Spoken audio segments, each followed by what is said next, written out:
Alright, so picking up right after the perspective tool, we want to now talk about the elevation tool. Now, a little bit of some of the back-end workings of the elevation tool is when I activate the elevation tool and then I click on this front surface, what is actually happening? Well, number one, it's flipping a bunch of layers on and off. And if I actually go look at that scene, we can see which layers those are. So we've got floor finishes are turned off. Those aren't important for an elevation. Our furniture is turned off.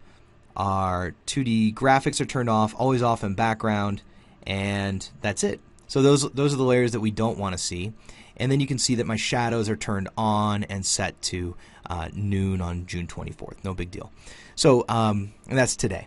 So let's see. Let's go to, so we're on elevation 1, and just like anything in CONDOC tools, the CONDOC tools are jump starting your management of layers, styles, and scenes. So you jump start it by using the CONDOC tools, and then you still have full control to do whatever you want. So, if you want to apply a different style, that's no problem. You could go into your style browser and pick your favorite style, or you can go in here and choose maybe some different shadows.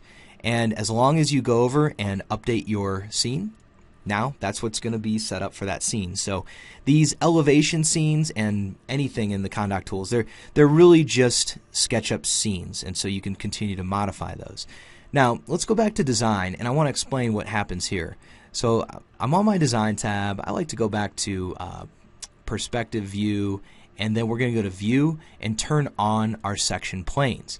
When I clicked on that front elevation wall, it offsets that. It drops the section plane 5 feet off of that wall. So if I measure from here to here, that's right at 5 feet.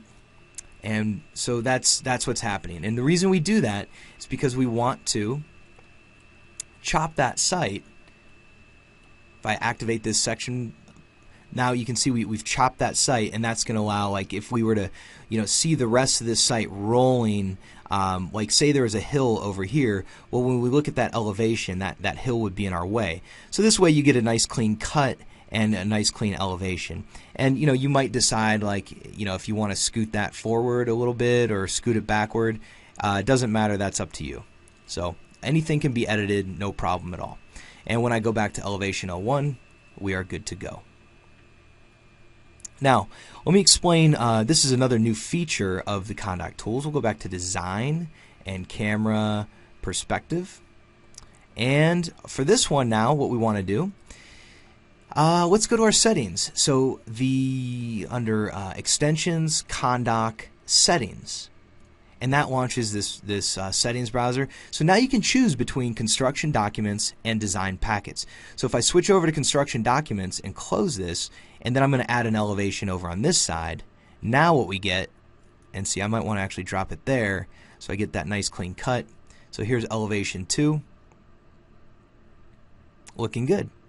So that's kind of the idea behind the way that the CONDOC tools are working. So on this particular elevation, I might decide that maybe I don't want my context buildings on.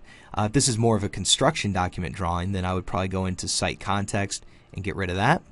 And maybe I would also go into site flora and get rid of those guys too. And that way I've got this nice clean CAD type elevation. And I'm just going to go ahead and right click on that elevation and choose update. So looking good. Elevation tool, some key points are that number one, with any tool in CONDOC, it's a jump start. You can always edit it, you can always tweak it and make it your own. And also another key point is that when you click with the elevation tool, it's going to offset by 5 feet back and drop a section plane, and that's what really makes those gets rid of your site so you can actually see the elevation.